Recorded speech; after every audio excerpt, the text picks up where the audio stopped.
ini, nah, akan membahas beberapa cuplikan soal dari buku inti ya, dari buku inti di Magenta Media. Nah, di buku ini sudah lengkap sekali. Nah, kita nanti akan cuplik beberapa soal yang mana tipe soalnya akan bakal banyak sering muncul di tes UTBK nanti. Nah, jadi itu pesan kakak untuk terus berlatih ya. Jadi untuk literasi bahasa Inggris, vocabulary atau kosakata kalian itu nanti akan mengikuti dengan kalian sering berlatih seperti itu. Jadi kalian nggak perlu minder dulu atau nggak perlu males dulu, justru malah kalian harus sering berlatih. Nah, di buku ini sudah sangat lengkap dan terupdate ya, terupdate banget untuk pembahasan soalnya. Nah, di sini juga ada tips triksnya dan juga pembahasannya lengkap dari semua subtes yang ada di UTBK. Ditambah nanti setiap minggu, nah kakak-kakak dari Magenta akan menemani kalian untuk pembahasannya di forum grup diskusi. Itu ya. Oke, sudah mulai banyak yang join. Halo semua. Nah, yang baru join bisa langsung ikuti ya. Oke. Kita mulai, kakak mulai di sini.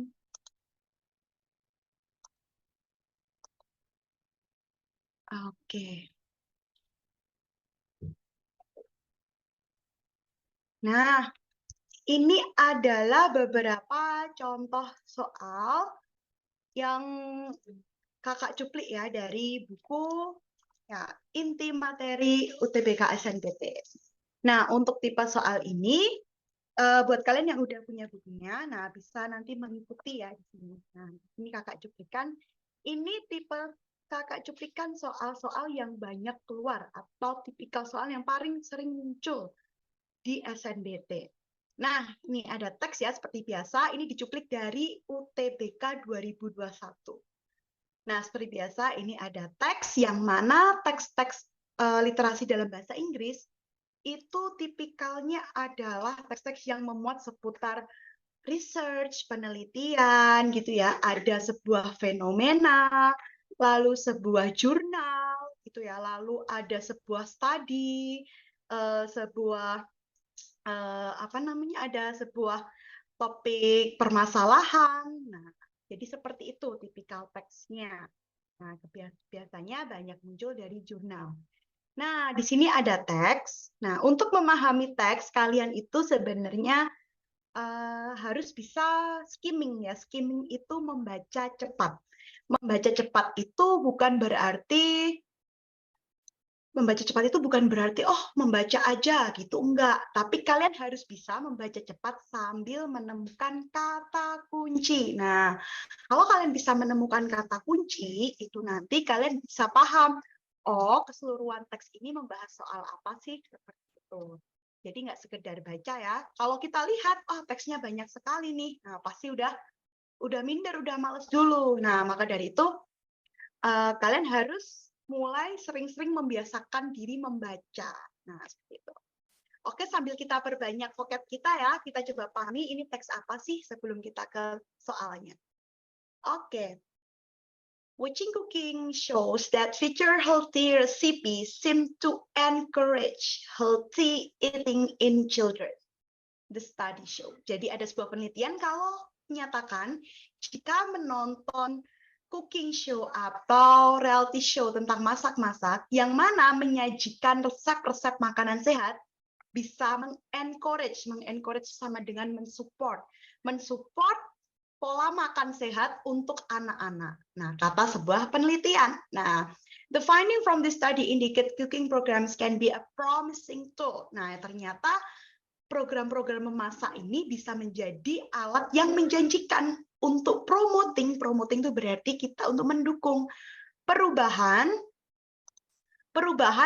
positif pada pilihan makanan anak-anak ya, preferensi makanan mereka, kata sebuah penulis ya, peneliti ya dari Tilburg University. Nah, satu kita baca, some of the children watch an episode featuring healthy foods while others watch an episode featuring unhealthy food. Ternyata di dalam penelitian ini melibatkan beberapa anak-anak yang menonton beberapa pilihan makanan sehat dan yang lain melihat atau menonton pilihan makanan yang tidak sehat. Nah, lalu di paragraf 2, those who watch healthy episode were 2.7 times more likely to choose a healthy snack like apple or a few pieces of cucumber. Nah, ternyata hasil penelitian ini bilang kalau anak-anak yang menonton episode makanan sehat itu ternyata lebih cenderung memilih snack-snack yang sehat daripada yang snack yang tidak sehat. Ya, seperti itu.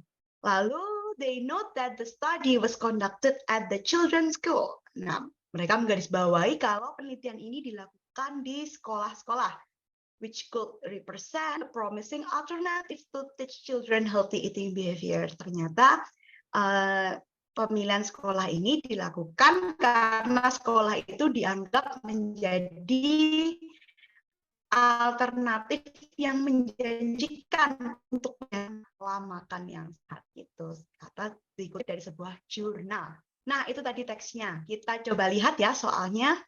Oke. Nah, ini soalnya. Soalnya topik atau main idea. Nah, the topic atau main idea. What is the topic of the passage? Nah, ini adalah tipe soal yang pasti ya. Jadi pasti muncul mencari ide utama atau mencari topik. Jadi topik itu ya sebelum kita bisa membahas, topik itu adalah tema mendasar yang melandasi sebuah teks. Nah, jadi untuk menentukan topik, kita sebenarnya nggak bisa hanya melihat dari satu paragraf aja. Nah, seperti ini tadi, kita nggak bisa nih, atau melihat dari mungkin kita baca di kalimat terakhir aja, atau kita membaca di tengah-tengah aja. Nah, gitu. Jadi kita harus skimming, mengambil inti setiap paragrafnya. Oh, paragraf ini membahas ini, dikum paragraf 2, lalu terakhir paragraf 3, jadinya akan membuat sebuah kesimpulan. Jadi teks ini keseluruhan membahas tentang apa sih gitu. Nah, jadi gitu ya kalau menentukan topik. Nah, menentukan topik itu harus memahami inti keseluruhan dan menyimpulkan dari keseluruhan teksnya, dari kata kunci yang sudah kita ambil dari tiap paragraf. Tadi kita tahu di teks tadi paragrafnya membahas tentang kalau menonton cooking shows ya, menonton reality show tentang memasak yang menyajikan makanan sehat ternyata bisa mempengaruhi preferensi anak, bisa mempengaruhi pilihan anak untuk memilih makanan yang sehat. Seperti itu ya, berarti topik atau ide utama teks tersebut adalah yang kita lihat. Yang A, how children watch television cooking program. Jelas enggak ya? Bukan menunjuk, teks ini bukan tentang bagaimana nonton TV, menonton cooking programnya. Yang D, television program for entertaining the viewers. Jadi bukan tentang TV program ya, jelas tidak, karena ini terlalu umum dan terlalu menyimpang. Kita lihat C. The program aired by television station influence people choice or preference. Nah, di sini juga terlalu umum karena topiknya nggak ngena. Topiknya adalah cooking show. Nah, sedangkan di sini ngomong TV program. Seperti itu. Jadi jelas bukan ya, kita coret.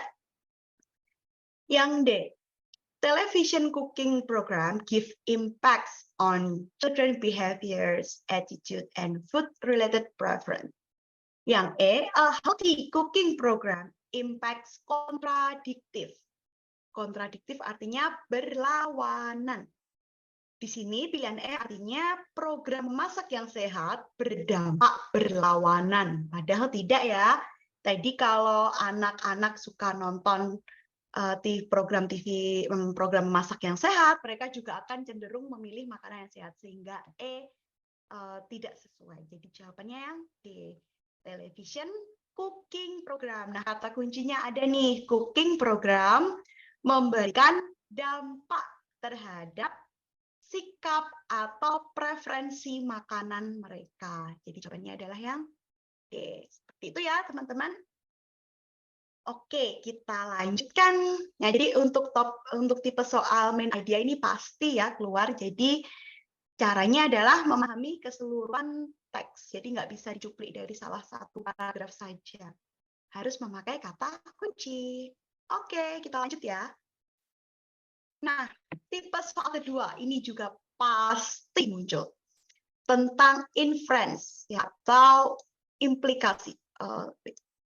Nah, teksnya masih sama. Teksnya tentang watching cooking shows. Nah, jadi teks ini. Soal keduanya tentang inference. Soalnya berbunyi, what can we infer from the passage? Apa yang bisa kita inference? Inference itu apa sih, Kak? Inference itu adalah kesimpulan tersirat. Nah, ini ya. Inference adalah kesimpulan tersirat dari sebuah teks. Kenapa bisa tersirat, Kak? Karena inference, kita bisa mengambil sebuah inference itu kalimatnya tidak tertulis persis di dalam teks. Jadi dari apa yang kita baca, ya kita bisa memahami, oh dari apa yang kita baca kita bisa punya logika sendiri nih. Oh berarti kesimpulannya seperti ini, seperti itu. Jadi kalau Kakak bisa sampaikan, inference itu sebenarnya kombinasi dari what I read plus what I know. Jadi apa yang sudah kita baca dan apa yang sudah kita tangkap dari apa yang kita baca tersebut, seperti itu. Jelas ya, inference itu kesimpulan tersirat. Nah, kita harus bisa mengambil informasi dari apa yang kita baca. Kalimatnya biasanya tidak sama persis seperti itu. Nah, kita sudah tahu nih teksnya tentang apa ya tadi? Teksnya tentang kalau program-program memasak yang menyajikan makanan sehat ternyata berdampak pada preferensi anak untuk memilih makanan sehat. Itu juga ya. Begitu pula sebaliknya. Nah, kita lihat A, pilihan A, television cooking program can influence the choice of preference. Oke, di sini ada masuk ya cooking program mempengaruhi preference. Nah, tapi preferensinya di sini terlalu umum nih. Maksudnya preferensi apa? Kurang jelas ya. Jadi yang A ini kurang sesuai karena kurang jelas. Maksudnya bisa mempengaruhi pilihan apa? Seperti itu. Kita lihat yang B. Television cooking program is a promising alternative. Oke, di sini ada kata kuncinya muncul ya, cooking program, alternatif untuk mengajari pola makan sehat pada anak-anak. Nah, ini yang paling enak nih. Jadi ternyata program memasak yang adalah sebuah alternatif yang menjanjikan untuk mengajari anak-anak tentang pola makan sehat. Seperti itu. Kita lihat C. The study was conducted at children's schools. Oke, ini juga betul. And proved to have important positive influence. Dan mempunyai pengaruh penting. Nah, tapi ini kurang jelas ya pengaruh pentingnya itu apa, seperti itu. Nah, kita lihat yang D. The study has found children are more likely to eat healthy foods such as fruit and vegetable if they help prepare meals. Nah, di sini nggak enak ya, karena cooking program nggak muncul nih kata kuncinya. Oke, jadi yang D bukan. Yang E, the growing reliance on ready prepared food has led to a drop in cooking skill among children. Nah, ini jelas-jelas topiknya sangat menyimpang, nggak membahas tentang persiapan makanan seperti itu. Seperti itu ya, jadi cari kata kunci yang sering muncul, lalu pahami teksnya, lalu dari apa yang kalian baca, kalian bisa mendapat informasi apa dari situ. Seperti itu tentang tipe soal inference. Oke, lanjut ya. Sebelum kita lanjut, mungkin ada yang bertanya adik-adik di sini. Feel free to ask ya. Boleh bertanya atau mungkin pernah nemuin tipe soal yang kayak gimana. Feel free to ask. Ini kita sambil tanya jawab ya. Kalau mau tanya habis pembahasan langsung aja nyalakan mic-nya. Oke, kalau belum ada kita lanjut. Oke, ini teks kedua. Wah, Kak, ini lebih banyak banget teksnya. Oke, nggak apa-apa. Kita pahami ya, pakai metode skimming tadi ya. Kita jadi pakai kata kunci. Nah, oke, teksnya berbunyi one of the keys to combating. Combat. Kalau kita pahami ya, combat itu artinya apa ya? Kira-kira combat itu seperti fight. Jadi artinya melawan. Salah satu cara untuk melawan COVID adalah understanding, memahami bagaimana sistem imun kita itu merespon virus ini, SARS-CoV-2. Yaitu adalah virus yang menyebabkan the disease, penyakit tersebut. We can potentially use this information for a number of purposes, like trying to predict the likelihood of severe illness. Nah, ternyata informasi ini ya, informasi imun sistem itu punya banyak manfaat, a number of purpose, itu maksudnya beberapa manfaat, seperti memprediksi penyakit-penyakit yang parah, preventing, mencegah komplikasi, developing vaksin, untuk mengembangkan vaksin, dan juga memahami apakah bisa tertular kembali, reinfection. Seperti itu. Nah, ini katanya, here we'll review what a normal immune response look like. Nah, jadi di sini kita akan membahas, teksnya akan membahas tentang seperti apa sih respon imun tubuh manusia. Seperti itu deh. Nah, didukung penjelasannya di paragraf A, kita lihat. Our body immune response is broken down into two systems. Jadi respon imun tubuh kita itu dibagi menjadi dua sistem yang bekerja bersama-sama untuk melindungi innate, jadi sistem imun dalam, dan adaptif, sistem imun yang didapat gitu ya. Ada dua ya, innate, ini ya kata kuncinya. Sistem imun terbagi menjadi dua, ada yang innate dan ada yang adaptif. Nah, your innate immune system, apa sih innate immune system? Adalah first line defense, ya, jadi garda pertama pertahanan melawan virus, yang mana membutuhkan beberapa jam untuk mengusirnya. It provides a general defense against offenders, jadi memberikan pertahanan umum untuk virus-virus yang masuk. The system includes physical barrier like skin, protective layer. Oke, ini berarti paragraf pendukung ya. Lalu next, compared to your innate immune response, dibanding selain ada innate immune response, ada this response is more specific to the virus.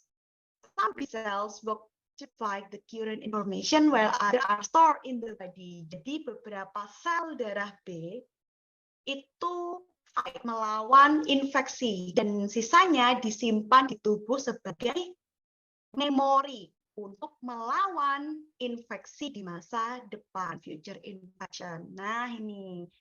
This is generally how vaccine work. Oh, ini ternyata bagaimana vaksin bekerja.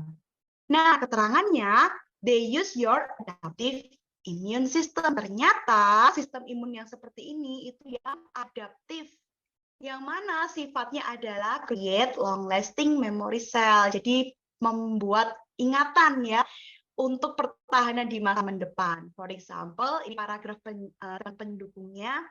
Memory B cells developed from getting the smallpox vaccine can over 50 years. Nah, seperti itu.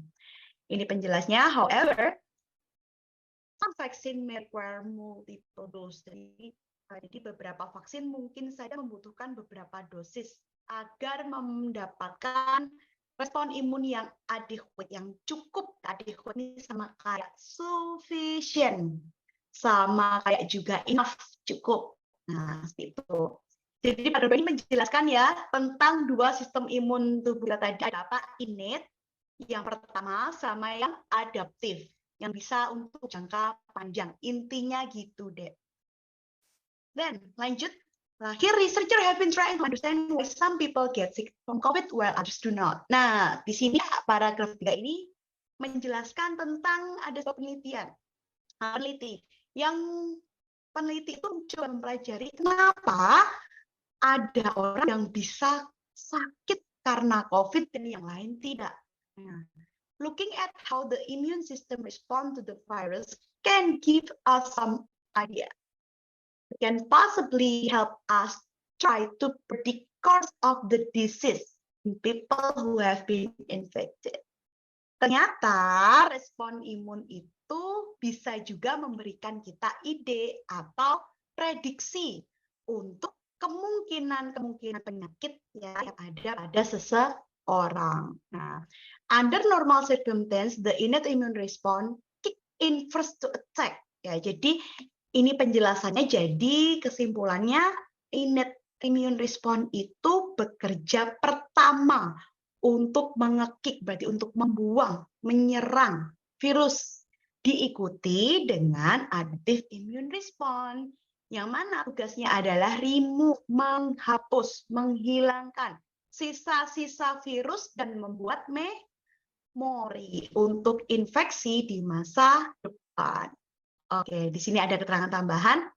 For people with asymptomatic or mild case of COVID, everything tends to work together as it should, or at least it does not progress severe disease. But in several cases, especially older people, research has suggested that sometimes the different arm immune response can be out of synchronization. This can create a perfect storm leading to some complication that we have seen in severe COVID-19. Jadi ternyata di beberapa kasus yang severe, kasus yang parah, terutama di orang tua, ternyata beberapa imun respon itu bisa out synchronization, bisa keluar jalur gitu ya. Nah, yang mana bisa membuat sebuah masalah ya, sebuah permasalahan yang mana bisa memicu komplikasi-komplikasi yang kita lihat di beberapa kasus COVID yang parah. Oke, secara keseluruhan ya. Jadi intinya kata kuncinya adalah immune system response. Itu ya ada dua, innate dan adaptif. Ini tadi yang tugasnya untuk fight gitu ya, melawan pertama kali. Lalu yang adaptif itu untuk yang membuat apa? Memori. Intinya seperti itu. Oke, kalau kita paham teksnya, kita akan semakin mudah mengerjakan soalnya. Kita lihat soalnya. Nah, soalnya adalah the paragraph following the passage. Nah, the paragraph following the passage ini adalah tipe soal yang pasti muncul. Nah, ini adalah tipe soal transition question. Oke, ini kakak sudah tulis ya di sini. Oke. Tipe soal transition question. Nah, ini deh. Nah, bunyi soalnya seperti ini. The paragraph following the passage will likely discuss about. Ini tipe soal apa sih, Kak? The paragraph following the passage. Oke. Beberapa adik-adik di sini mungkin udah ada yang tahu, mungkin ada yang belum. The paragraph following the passage ini adalah tipe soal, salah satu tipe soal transition question. Yang mana kita itu diharuskan untuk menebak, Dek. Menebak kira-kira ya paragraf atau kalimat yang mengikuti teks tersebut kira-kira akan membahas tentang apa gitu ya. Karena dari kata follow itu mengikuti atau lanjutan. Jadi kita disuruh menebak. Oke, kakak back dulu. Nah, ini jadi paragraph following the passage itu kita diharuskan memperkirakan kira-kira semisal teks itu dilanjutkan, kira-kira lanjutannya akan membahas tentang apa ya? Seperti itu, Dek. Nah, lalu gimana Kak kita bisa menentukan kira-kira topik paragraf selanjutnya tentang apa? Nah, nih di sini ada trik, tips dan trik yang bisa Kakak berikan. Jika menemui soal tentang transition question, ya terutama the paragraph following the passage atau menentukan topik paragraf yang mengikuti, triknya adalah dengan membaca kalimat terakhir, ya, kalimat terakhir di paragraf terakhir. Lalu setelah dibaca diapain Kak? Setelah dibaca ditentukan kata kuncinya. Dari kata kunci itu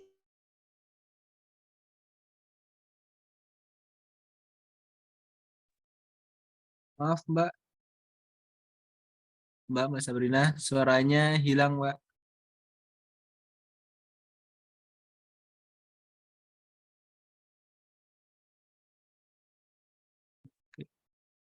bisa relock aja Mbak dari ini.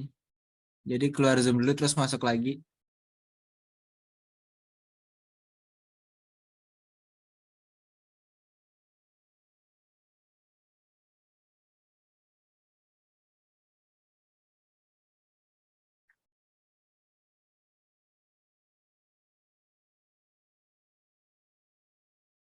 Masih belum ada Mbak.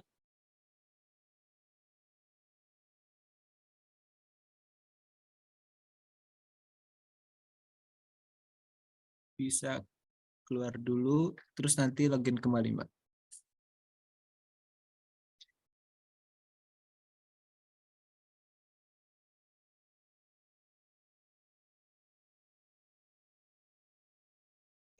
Maaf adik-adik sekalian, ada kendala teknis sebentar ya. Semoga tidak lama. Jadi kita Q&A dulu nih. Gimana persiapannya adik-adik? Mau UTBK nih, tinggal 3 bulan lagi.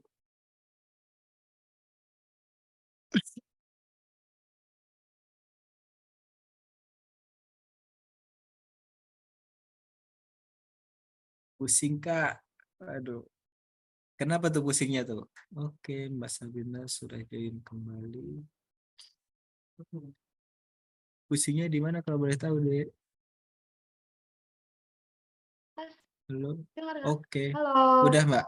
Ada Mbak suaranya. Oke. Baik. Belum siap Mm-mm. Kak. Waduh. Oke, selama 3 bulan ke depan kalian akan dibimbing setiap hari Minggu di forum grup diskusi dari Magenta Media. Oke, Mbak Sabrina bisa dilanjutkan kembali. Iya, kita lanjutkan ya. Nah, tadi sampai transition question. Nah, gimana cara menghadapi soal ini adalah dengan membaca kalimat terakhir ya di paragraf terakhir. Oh, sebentar. Nah, kalimat terakhir di paragraf terakhir dan tentukan kata kuncinya. Nah, kita lihat bareng-bareng, kita baca bareng-bareng ya kalimat terakhirnya berbunyi apa. Oke, nah ini tadi ya tentang di beberapa kasus yang parah, terutama di orang tua, peneliti mengatakan bahwa kadang-kadang beberapa respon imun yang berbeda bisa menghasilkan out of synchronization, hasil yang berbeda juga. Yang mana hal ini bisa menjadi bencana dan memicu beberapa komplikasi yang kita lihat di beberapa kasus COVID yang parah.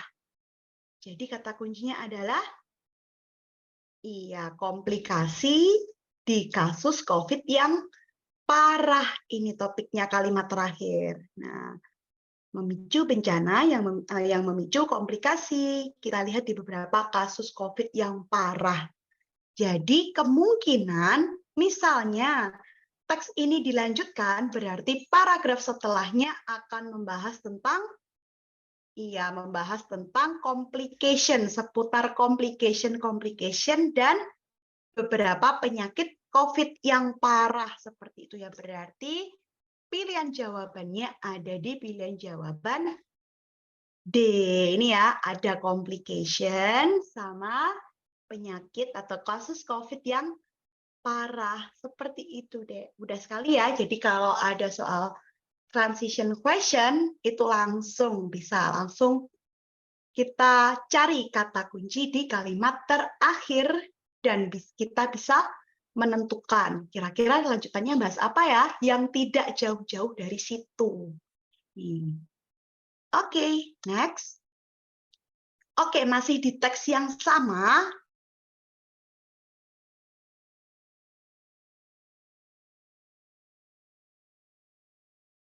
Mbak, maaf Mbak, mati lagi mic-nya Mbak.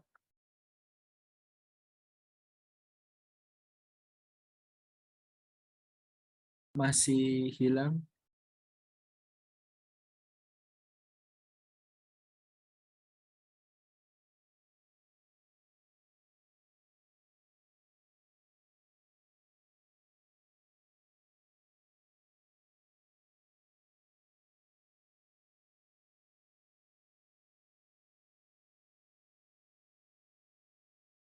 Masih belum Mbak.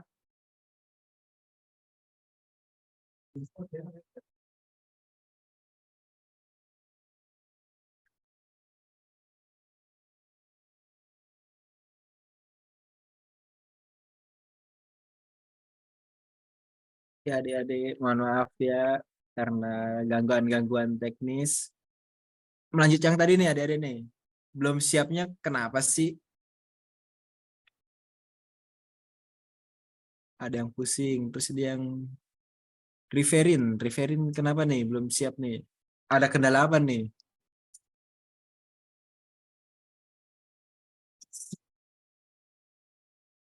Kurang belajar ya Kak? Aduh. Oke, kurang belajar. Belajar tuh bisa di mana aja, sekarang udah banyak. Di YouTube juga ada pembelajaran. Dari buku juga bisa. Kalau nggak bisa bimbel, di sini disediakan bimbingan gratis. MTK-nya masih lemah Kak? Oh, MTK nanti bakalan ada matematika juga, bimbingan belajar matematika.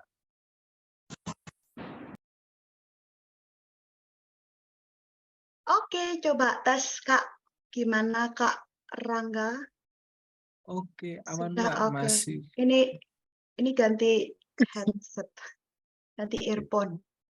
Terdengar Masih jelas ya? kurang Gimana? Gimana jelas Kak, Adik? jelas. Gimana Adik? Jelas Oke. Mbak. Yuhu, kita lanjutkan. Oke, lanjut. Um,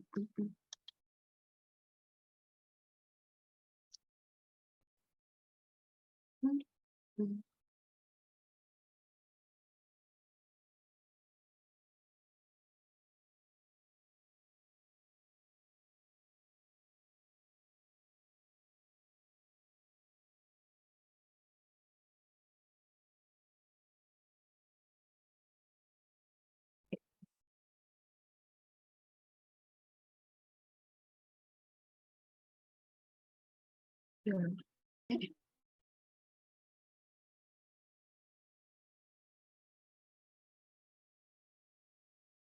Nah, sampai ini. Oke, correlation ya. Teksnya yang tadi tentang imun system. Correlation between paragraph 2 and 3 can be described as. Nah, tipe soal correlation paragraf ini sebenarnya hanya mencari fungsi, Dek. Jadi hubungan paragraf kedua dan ketiga itu bisa dideskripsikan sebagai fungsi. Jadi apa beda fungsi paragraf 2 dan apa bedanya fungsi paragraf 3 seperti itu. Nah, gimana kita bisa memahami fungsinya? Berarti pakai apa tadi? Pakai kata kunci selalu ya. Jadi membaca dan memahami teks itu pakai kata kunci. Kita lihat paragraf 2. Paragraf 2 kalimat awalnya sudah bilang, nah respon imun tubuh kita itu dibedah atau dibagi menjadi dua, ya, yaitu sistem imun innate dan sistem imun adaptif.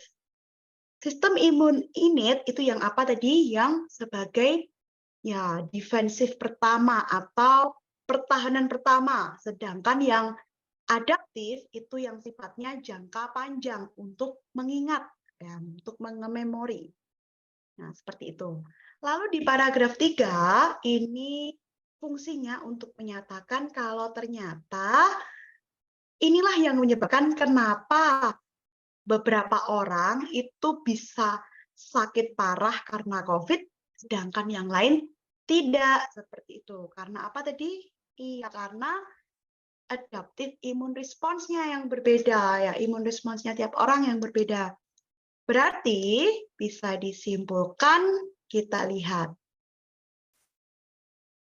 Yang paragraf 2. Paragraf 2 tadi ngomong tentang ya innate immune response. Jadi pertahanan pertama, lalu ternyata innate immune response itu seperti itu ya, skin, perlindungan dari kulit, ya seperti throat, tenggorokan kita, dan zat-zat di darah. Lalu paragraf 3 bicara kenapa beberapa orang bisa sakit dan tidak, karena iya adaptive immune response-nya yang berbeda. Nah, karena Adaptive immune response itu fungsinya untuk mengingat penyakit atau infeksi di masa depan. Berarti jawabannya adalah yang A ya ini ya. Sedangkan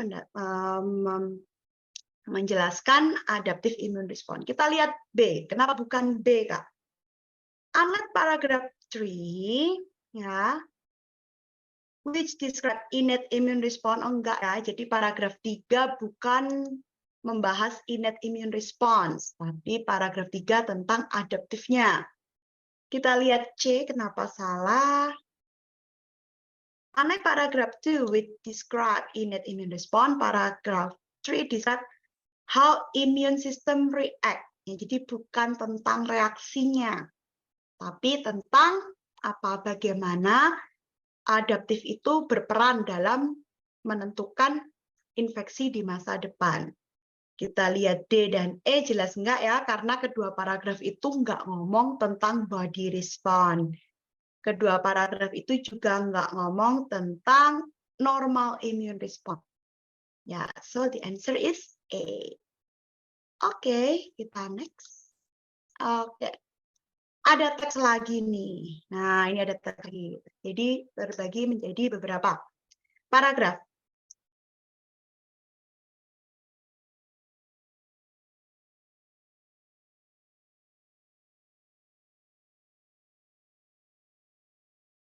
Mbak, maaf Mbak, suaranya hilang lagi Mbak. Nggak ada Mbak, hilang.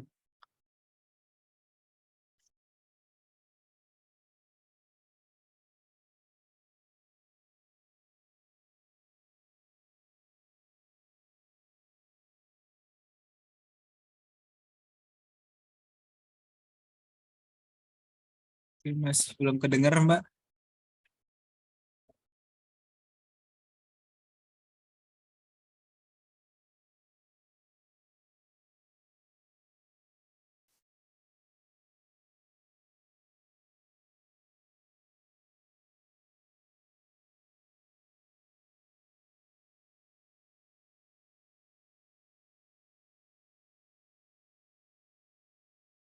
Adik-adik, mohon maaf ya adik-adik.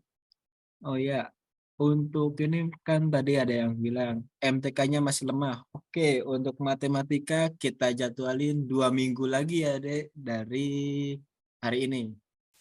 Untuk minggu depan ada pembahasan tentang bahasa Indonesia. Jadi minggu depan ada bahasa Indonesia, terus minggu depannya lagi ada penalaran matematika. Nah, untuk adik-adik yang kemudian untuk ada nih, misalnya ada PPU-nya masih kurang, nanti ada lagi. Pokoknya setiap materi, setiap minggunya kita membahas satu materi. Masih ada yang bingung lagi tentang UTBK 2023 ini? Selain matematika, bahasa Inggris,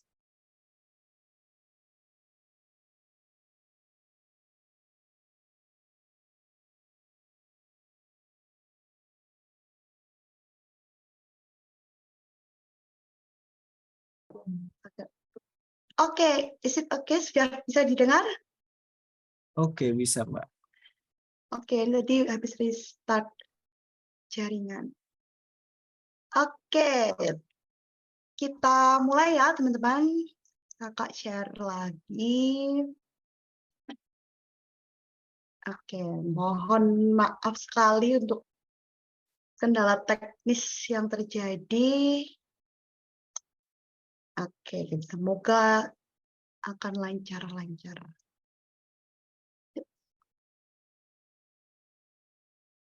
Oke. Oke, dari teks ini ya tadi ya. Medical waste. Waste itu tadi apa? Sama kayak apa? Garbage ya, sama kayak sampah. A surge of medical waste has been recorded after COVID-19 pandemic arrived in Indonesia in March last year. Jadi a search itu seperti genangan atau tumpukan sampah medis telah tercatat setelah pandemi COVID-19 tiba di Indonesia tahun lalu. This type of waste consists of PPE, personal protection equipment. Seperti apa sih? Seperti disposable mask, ya ternyata seperti masker, medical gloves, sarung tangan, dan juga syring atau suntikan, ya hasil dari vaksinasi. Ternyata ini paragraf 1 bilang kalau ternyata setelah pandemi COVID ini menyebabkan a surge of medical waste, tumpukan sampah seperti itu. The Indonesian Hospital Association Persi announced that Indonesia could produce medical waste up to 88,000 kilograms on daily basis, which is 30% about the normal medical waste level. Ini ada statement pendukung dari Persi yang menyatakan kalau sampah medis itu bisa hampir mencapai 30% di atas normal.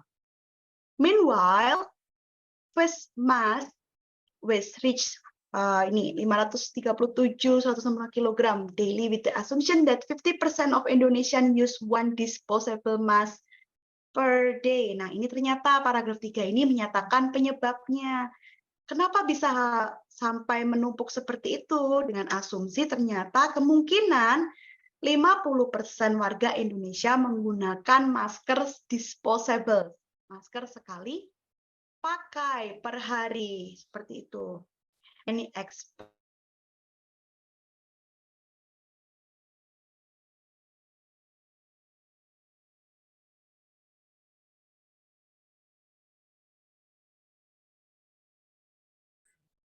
Mbak, maaf, audionya hilang lagi, Mbak.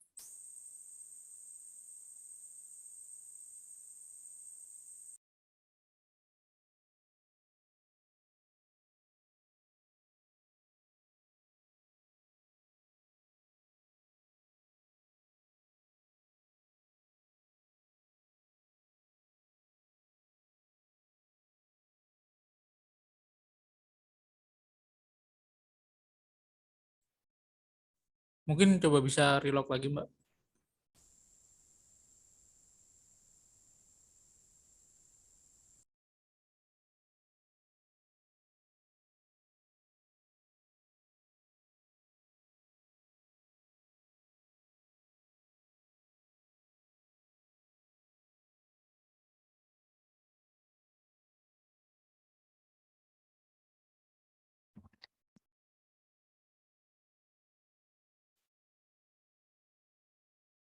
Ada yang susah hafal kosakata.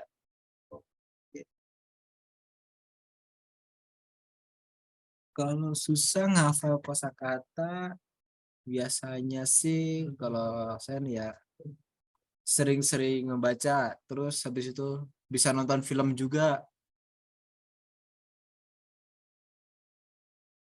Tapi kalau kosakata gitu sih lebih prefer ke membaca ya. Soalnya kan di situ kata-kata semua tuh. Jadi teksnya itu gampang dilihat, ada bentuk teksnya gitu. Kalau misalnya mau pelafalan gitu, nonton film, dengerin musik, itu juga bisa. Ada lagi mungkin keresahan selama ingin menghadapi UTBK 2023?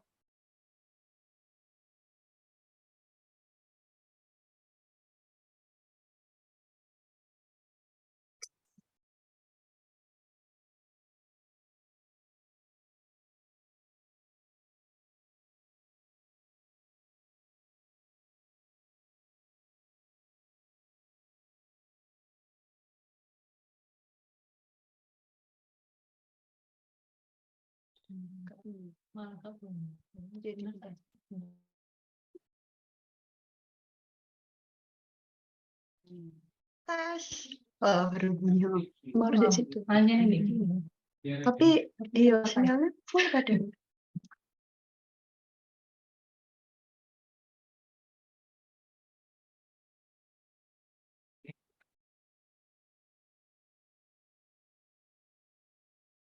Oke. Oke. Aman suaranya. Ya. Oh, ini ada beberapa chat yang masuk tips konsisten belajar, Kak. Itu tips konsisten belajar tuh kalau dari Kakak ya. Jadi ada target yang kamu pasang real. Misalnya nih kamu ada goals pengen ke UI, ke UGM. Nah, biar nggak lepas dari goals kamu, itu mungkin gambar kampus UI atau kampus UGM ya, kamu tempel, nah di kamar, kamu tempel di meja belajar, atau kamu jadiin wallpaper nih di HP. Nah, itu bisa jadi salah satu tips konsisten belajar mungkin. Mungkin di sini ada yang punya tips belajar lain, tips konsisten belajar lain. Nah, bisa di-share ya. Karena konsisten belajar itu juga yang paling terpenting untuk menentukan sukses tidaknya UTBK.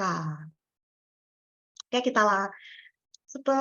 kita lanjutkan ya. Tadi setelah beberapa waktu ada kesalahan teknis, kita coba lagi. Oke. Nah, jadi banyak ahli yang menyatakan kepeduliannya untuk mengingatkan publik mengenai pentingnya harus menghindari penggunaan sampah medis yang disposing, artinya sekali pakai seperti itu. Citing the website of the Indonesian Health Ministry, infectious medical waste, especially those categorized as hazardous and toxic waste, must be replaced in biohazard bags, and that only solid medical waste that can be put in the yellow biohazard bags. Jadi seperti itu. Jadi ada kutipan dari Kementerian Kesehatan kalau ternyata beberapa sampah medis itu harus digolongkan dan harus diletakkan di kantong plastik khusus ya, kantong plastik biohazard yang berwarna kuning. Oke, jadi setelah kita pahami beberapa kata kunci di paragraf ini, kita tahu kalau ternyata setelah pasca COVID ya ada banyak melimpah tumpukan sampah medis. Kebanyakan dari apa? Dari disposable mask, seperti itu ya. Jadi masker sekali pakai, dan lain-lain. Yang jumlahnya mencapai sekian, ya, dan mana harus dihindari penggunaannya. Oke, soalnya berbunyi, dikutip dari UTBK 2021. What does the writer's motive in writing the passage? Oke, writer's motive. Ini juga pasti keluar deh soal ini. Tipe soal ini menanyakan motif. Motif itu apa sih artinya? Artinya motif itu apa sih? Motif itu artinya latar belakang atau landasan. Kenapa sih penulis teks ini harus repot-repot bikin teks tentang penumpukan sampah medis, harus bikin teks yang topiknya tentang melonjaknya sampah medis karena masker dan lain-lain. Karena apa sih? Kira-kira kalau seorang penulis mengangkat sebuah topik ke dalam teks itu karena apa? Karena iya, ini ya, jadi motifnya seputar kalau nggak 1, 2, 3 ini. Karena satu, mungkin karena kurangnya awareness, kurangnya informasi, kurangnya kesadaran orang-orang. Karena tidak ada kesadaran orang-orang. Alasan yang kedua, karena mungkin tidak banyak orang yang tahu. Iya. Yang ketiga, karena ingin membantah sebuah misconception. Oke deh, jadi tips triksnya, kalau ada soal the writer's motive ya, atau kata lainnya adalah what most likely motivates the author. Nah, ini pasti jawabannya harus yang seputar ini deh. Nah, pasti ya harus ini. Pokoknya landasan penulis menulis sebuah teks itu karena satu, kurang kesadaran, orang-orang kurang kesadaran. Dua, karena tidak banyak orang yang tahu. Ketiga, karena ingin membantah sebuah misconception. Udah, jadi seputar itu. Nah, kita tinggal sesuaikan nih sama pilihan jawabannya. A, to refute misconception. Oke, ini jadi kemungkinan jawaban. Mungkin betul ya. Yang B, to persuade the readers, jelas tidak. Yang C, many people have a high awareness. Orang-orang punya kesadaran yang tinggi. Jadi kenapa kalau orang-orang punya kesadaran tinggi, penulis harus mengangkat sebuah topik, gitu ya. Jadi C jelas bukan. Kita lihat D, the public more concern. Para masyarakat sudah punya concern, punya prihatin, punya kepedulian. Jadi jelas bukan alasan ya kalau orang-orang punya peduli, kenapa penulis harus mengangkat topik tersebut. Oke, jadi D jelas bukan. Kita lihat yang E. There is a lack of information, kurang informasi. Oke, jadi di sini bisa kita simpulkan jawabannya kalau enggak A, ya E. Nah, kira-kira, oke ini kakak mau tanya nih. Kalau dari teks tersebut ini tadi, teksnya tentang sampah numpuk hasil dari COVID. Kebanyakan sampah itu hasil dari masker sekali pakai. Nah, terus hal ini bisa menyebabkan penumpukan sampah hingga mencapai ratusan ribu kilogram.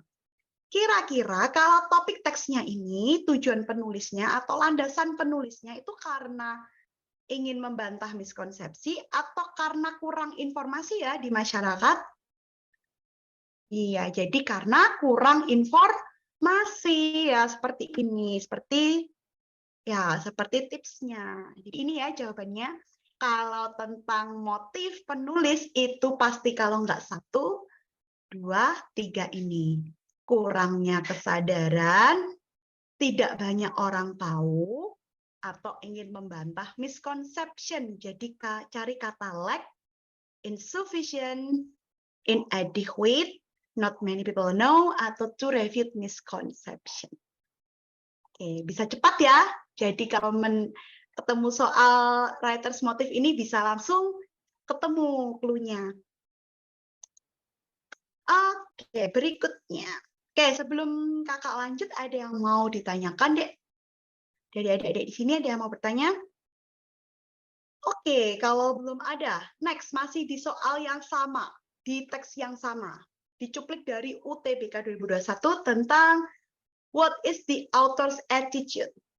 Ada yang tahu nggak author's attitude itu apa? Author's attitude itu sikap penulis. Nah, biasanya tipe soal ini munculnya dalam kata lain. Biasanya tipe soalnya gini. What is the tone of the passage? What is the author's attitude? Nah, ini tipe soal apa sih, Kak? Tipe soal ini menanyakan tentang bagaimana penulis memposisikan sudut pandangnya atau sikapnya mengenai sebuah fenomena yang diangkatnya ke dalam teks. Jadi kita lihat ya mood penulisnya, sudut pandang penulisnya, kira-kira gimana seperti itu. Nah, sebelum bisa menjawab apapun dari teks tadi, kakak beri materi sedikit tentang macam-macam tone. Jadi secara garis besar tone itu terbagi menjadi cuma ini ya 1, 2, 3 net. Positif, negatif, netral. Positif terdiri dari beberapa subtone, yaitu subtone considerate, determined, optimistic, positive. Jadi kalau positif, maksudnya penulisnya tuh bahas yang bagus-bagus, bahas manfaat, bahas kelebihan-kelebihan, itu berarti jawabannya seputar ini, gitu deh. Kalau attitude-nya negatif, dari awal itu penulis menceritakan kekurangan, itu ya, kerugian, hal buruk, dampak buruk, itu berarti tone-nya seputar ini. Ada concerned, peduli, critical, bersifat mengkritik, disapproving, kontradiktif, doubtful atau pessimistic, ini lawan katanya optimistik ya, itu meragukan, dan negatif itu sendiri. Ada juga berapa tone ignorant atau indifferent, yang artinya tidak peduli. Lalu ada tone netral. Netral itu gimana sih? Netral itu berarti tidak memihak. Jadi kalau ada positif ya diberitahu positifnya. Kalau negatif ya diberitahu negatifnya. Dan di tone netral ini penulis tidak berusaha untuk merubah sudut pandang pembaca. Seperti itu. Lalu terakhir tambahan ada tone informatif yang sifatnya hanya memberi informasi. Oke, deh, kita sesuaikan dengan yang tadi. Nah, dari teks ini, kira-kira penulis itu membahas hal baik-baik atau hal buruk-buruk? Membahas hal buruk ya. Ada sampah yang sudah menumpuk, ya bekas hasil medis, lalu menumpuk hingga 537 kg, lalu hingga menyebabkan Kementerian Kesehatan harus mengkategorikannya sebagai sampah yang berbahaya. Berarti ini membahas negatif-negatif ya, fenomena negatif-negatif yang terjadi di masyarakat. Kita lihat ada apa saja subtone negatif tadi. Iya, ini ada concern, kritik, disapproving, doubtful, negatif. Dan kita lihat, berarti di pilihan jawabannya, mana nih? Apakah penulis tidak peduli? Apakah penulis subjektif, persuasif? Tidak ya, tapi penulisnya adalah concern, peduli. Ya, karena ada banyak fenomena negatif di masyarakat itu tadi. Karena subtone concern ini tadi termasuk ke dalam subtone yang negatif. Nah, ini deh, peduli akan sebuah fenomena negatif yang terjadi di masyarakat. Karena topiknya itu ya, topiknya tentang penumpukan sampah medis. Oke, berikutnya. Diambil dari UTBK 2021. What will happen if people dispose the medical waste carefully? Nah, be careful ya. Kalau ketemu soal ini adalah tipe soal hipotesis. Nah, tipe soal hipotesis ini juga pasti keluar di UTBK. Sebelum kita bahas, apa sih hipotesis itu? Hipotesis itu artinya asumsi, perkiraan, prediksi. Nah, ini bentuk soalnya ya. From the text, it can be hypothesized that. From the text, it can be predicted that. What would happen? Nah, seperti ini tipe soalnya. Ini berarti kita disuruh memberikan asumsi, prediksi, ya, kemungkinan, perkiraan. Nah, tipe soalnya biasanya seputar 3. 1, kita mungkin disuruh memperkirakan apa yang akan terjadi di masa depan. Kalau enggak gitu, kita disuruh memperkirakan apa yang bakal terjadi bila suatu hal terjadi kebalikannya. Yang ketiga, kita disuruh memprediksi apa yang mungkin bakal terjadi bila suatu hal tersebut makin bertambah. Jadi itu ya, yang sering muncul polanya di UTBK 3 ini. Nah, ini kakak nih. Apa yang terjadi di masa depan, terjadi kebalikannya, dan makin bertambah. Oke. Nah, sekarang kita lihat. Kalimatnya berbunyi, what will happen if people dispose the medical waste carefully? Apa yang bakal terjadi jika orang-orang membuang sampah medis dengan hati-hati? Nah, kita lihat tadi di teks tadi. Nah, di teks tadi itu menyatakan kalau orang-orang itu nggak membuang sampah dengan bijaksana ya. Akhirnya apa? Akhirnya menumpuk Nah, ini Indonesian produce medical waste up to, ya, memproduksi sampah hingga 88.000 kilogram, hingga menumpuk hingga 537 kilogram. Nah, nih berarti menandakan kalau orang Indonesia itu masih careless ya, masih sembrono atau masih sembarangan membuang sampah medis. Nah, dan kita harus menghindari tersebut katanya, kata banyak ahli. Berarti hipotesanya di sini ditanyakan, kira-kira apa yang bakal terjadi kalau orang-orang bisa membuang sampah medis dengan bijaksana? Berarti kebalikannya ya, ini tipe soal hipotesa yang menanyakan kebalikannya. Berarti yang mana, Dek? Kita lihat jawabannya yang C, ya. Kita lihat ya dari sini tadi ya, kita tahu banyak expert, ahli yang mengingatkan kalau kita harus menghindari membuang sampah secara careless, secara sembarangan. Berarti hipotesanya yang akan terjadi jika masyarakat membuang sampah medis dengan tepat adalah ya beberapa penyakit akan dapat dikurangi. Nah ini C, iya beberapa persebaran penyakit akan bakal bisa dihilangkan. Oke, ada yang baru join. Nah, yang baru join ikuti kakak ya. Oke, oh ini kakak. Oke, masih di teks yang sama di soal terakhir, dicuplik dari UTBK 2021. Nah, adalah tentang tipe soal restatement deh. Restatement ini sama kayak parafrase. Ada yang tahu nggak sih parafrase apa? Parafrase atau restatement, namanya aja re. Re itu kembali, statement itu pernyataan. Restatement artinya pernyataan kembali deh. Nah, kita disuruh mencari parafrase atau pernyataan ulang sebuah statement yang mana tanpa merubah makna aslinya. Yang harus di restatement yang mana? Iya, ini ya. Meanwhile, the test marks reach ini, they live with the assumption that 50% of Indonesian use one disposable mask per day can be replaced by.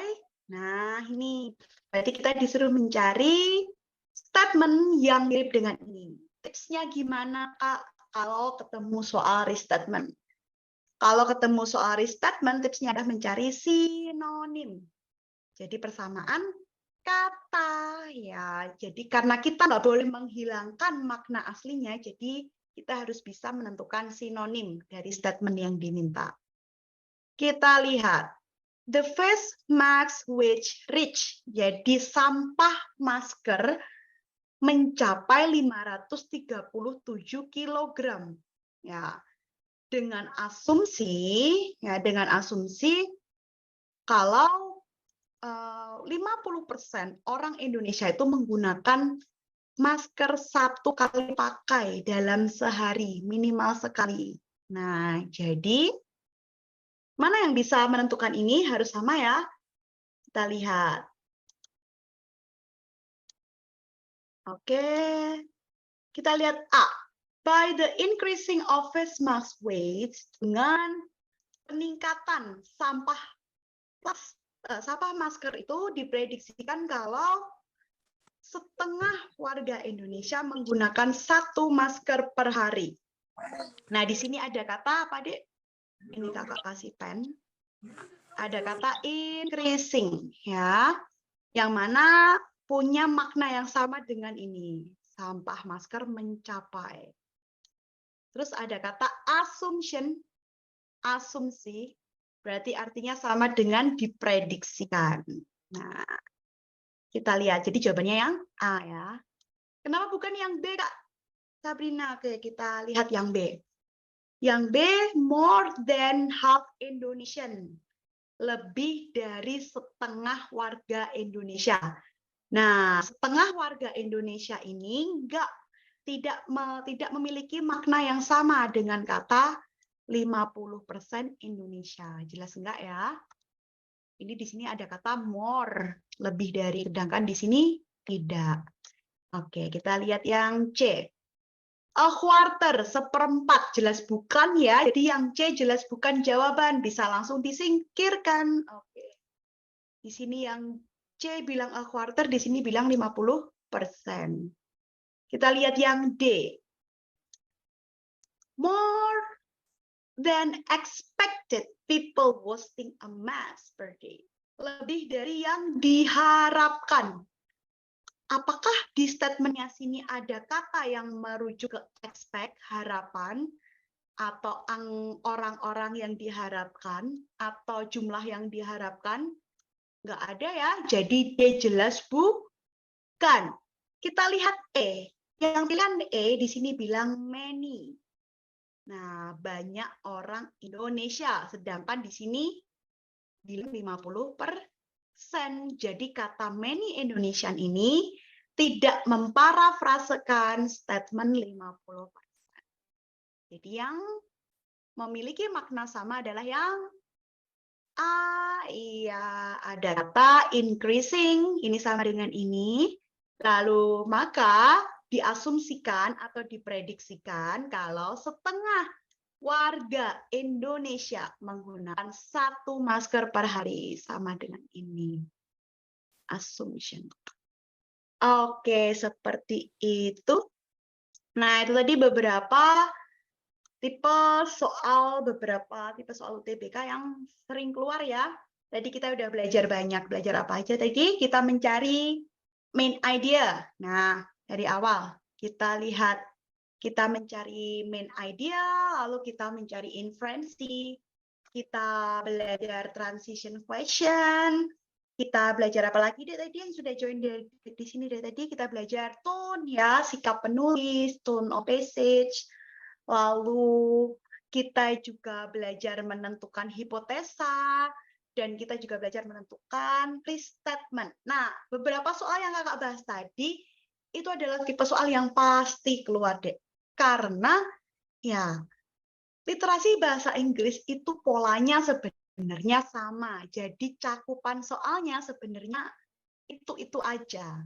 Yang bikin mungkin susah itu adalah apa kurangnya kita punya literasi soal. Jadi di sini kakak tekankan sekali lagi, penting banget sifatnya buat adik-adik itu memperkaya literasi soal ya. Karena vocabulary nanti juga akan mengikuti dengan kalian sering baca, kalian membiasakan diri dengan teks, ada pembahasannya. Sembari lagi belajar, kalian mungkin buka Google ya, buka Google Translate untuk mencari arti, vocabulary akan mengikuti sendiri. Nah, tak lupa itu tadi soal-soal di sana itu kakak kutip dari buku inti materi UTBK dari Magenta Media. Ya, di sini pembahasan soalnya sangat lengkap dan variasi soalnya sangat lengkap. Jadi kalian bisa memperkaya literasi pengerjaan soal kalian di buku ini. Oke, thank you so much yang udah mengikuti Zoom forum grup diskusi ini. Sekian mungkin dari kakak. Thank you ya adik-adik yang udah perhatikan. Kakak serahkan ke Mas Rangga sebagai host.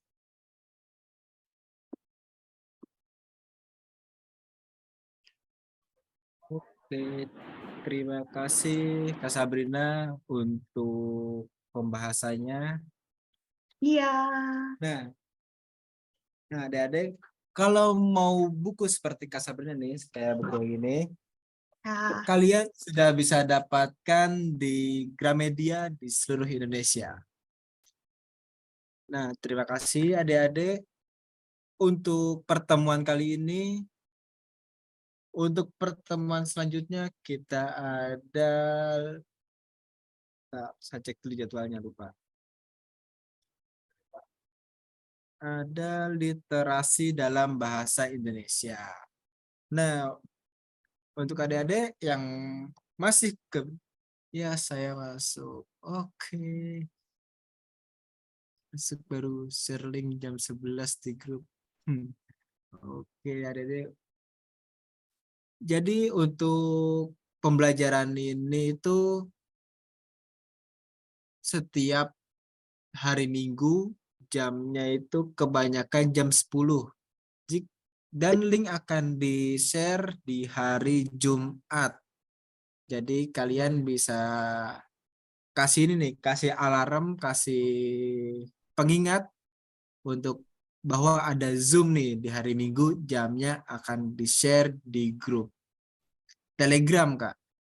Yang telat bisa lihat rekaman di YouTube dulu ya. Oh ya, ada rekaman di YouTube-nya juga setelah ini. Oke, terima kasih adik-adik. Semangat belajarnya, semangat untuk UTBK 2023-nya. Sampai jumpa kembali di minggu depan. Bye. Thank you, Kak Raka. Oh, bentar. MKWM. Oke, nanti saya kirim. Bentar ya. Yang mau grup, link Telegramnya itu udah dikirim. Ya, Kak, saya baru masuk. Oke, udah. Ada tayangan Linknya udah. uangnya. Saya juga, Kak. Oke, itu untuk Oke. link Telegramnya udah dikirim ya, teman-teman. Oke, kita hitung 3 detik dan akan di close Zoom-nya. 3, 2, 1.